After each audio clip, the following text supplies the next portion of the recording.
संचालकांनी केलेल्या बेसुमार कारभारामुळे खड्ड्यात गेलेल्या जिल्हा सहकारी बँकेत 15,000 ठेकेदारांनी 15 कोटी रुपयांपेक्षा अधिक ठेवी ठेवून बँकेबद्दल असलेला विश्वास अधोरेखित करून दिला आहे। राज्यात सर्वाधिक कर्जाचा वाटप असो की शेतकऱ्यांना बोनस देणारी पहिली बँक म्हणून नाशिक जिल्हा बँकेकडे बघितलं जायचं। शेतकऱ्यांनाही ही बँक हक्काची वाटत असे, किंबहुना ती शेतकऱ्यांची अर्थवाहिनी समजली जात असे।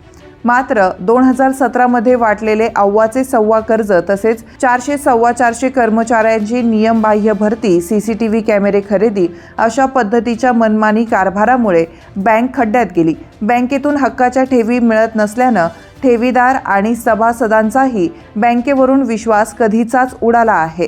पैसे टाकणं तर लांबच, पण जे खात्यावर आहे तेही काढून घेण्याचाच कल दिसून येत होता। मात्र 2017 मध्ये वाटलेलं अव्वाचं सव्वा कर्ज तसेच 400 कर्मचाऱ्यांची नियमबाह्य भरती, सीसीटीव्ही कॅमेरे खरेदी अशा पद्धतीच्या मनमानी कारभारामुळे बँक खड्ड्यात गेली। बँकेतून हक्काच्या ठेवी मिळत नसल्यानं ठेवीदार आणि सभासदांचाही बँकेवरून विश्वास कधीचाच उडाला आहे।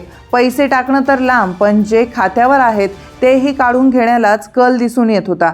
प्रशासनाच्या काळात मात्र बँकेला पुन्हा पहिले दिवस मिळवून देण्यासाठी प्रयत्न सुरू आहेत।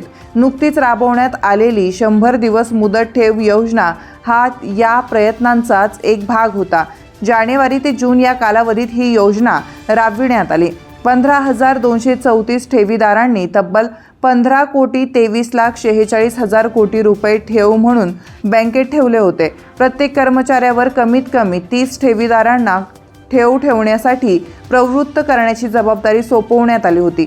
संतोष पवार या कर्मचाऱ्याने तब्बल 151 ठेवीदार बँकेला मिळवून दिले होते, त्याबद्दल त्यांचा सत्कारही करण्यात आला। तुमच्या भागातील प्रत्येक बातमी पाहण्यासाठी तसेच अशाच ताज्या आणि विश्वासार्ह घडामोडींसाठी उत्तर महाराष्ट्र न्यूज नेटवर्क सोबत जोडलेले रहा। सोबतच फेसबुक, इंस्टाग्राम आणि यूट्यूबवरही आम्हाला लाईक आणि शेअर तसेच सबस्क्राईब आणि फॉलो करायला विसरू नका।